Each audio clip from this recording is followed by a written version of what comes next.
You guys were negotiating about another contract. Was there a moment that you were close and you were just like, nah, I can't do it? Like, what was the story there? Like, how close did you get to re-signing a new deal with the UFC? And then ultimately, like, what was that moment that was like, nah, I can't do it? Nowhere near. Nowhere near it. One time I said, all right, look, if I'm gonna resign, since you got a so aggressive adamant, if they're so wanting to sign me, because if they're so adamant about it, and they kept coming back with me, and every time I was like no, they'd come back with more, and come back with more, and more, and they were like, this fool ain't taking, these guys ain't taking no for an answer, and they're like, he's not taking yes for an answer. I'm like, all right, well, you want me in? Then me and my 10 guys, we're all coming. I need a contract for all my guys. And it was for the and then after I said it and it was going, the deal was getting worked on, I was like, they're gonna sign all my friends and I have to fight here. Really?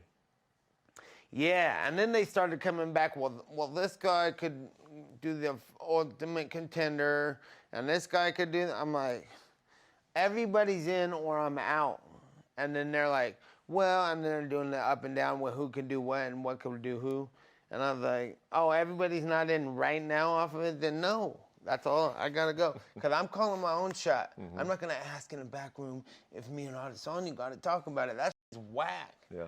Like, ain't no one's telling me what to do, ever. And nobody has the whole time. I was in the Ultimate Fighter, and they were like, the street fight happened in the Ultimate Fighter when I was in there, the backyard fight. And I was instigating the shit out of it because it's hilarious. These guys were talking the whole time. I was like, whip his ass. What the f are you talking about? And then he yelled at everybody but me because he knew I was smoking the whole place. But everybody, they're like, Nate Diaz out here. He's mad. And I'm like, all right, cool. I just woke up. And I'm like, all right. And then they're knocking on the door. I'm like, hold on, let me put my pants on. And I'm like getting ready to go out there and see what's going on.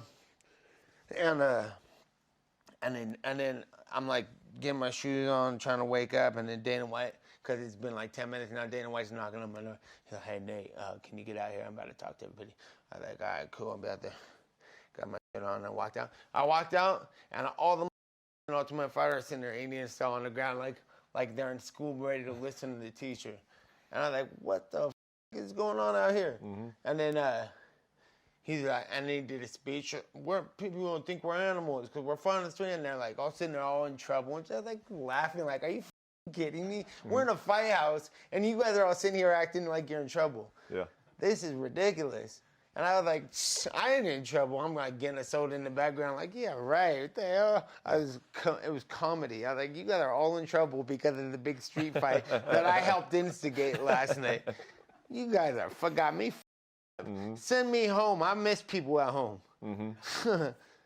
So that's what happened with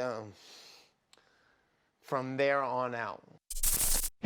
Thank you for watching ESPN on YouTube. For live streaming sports and premium content, subscribe to ESPN+.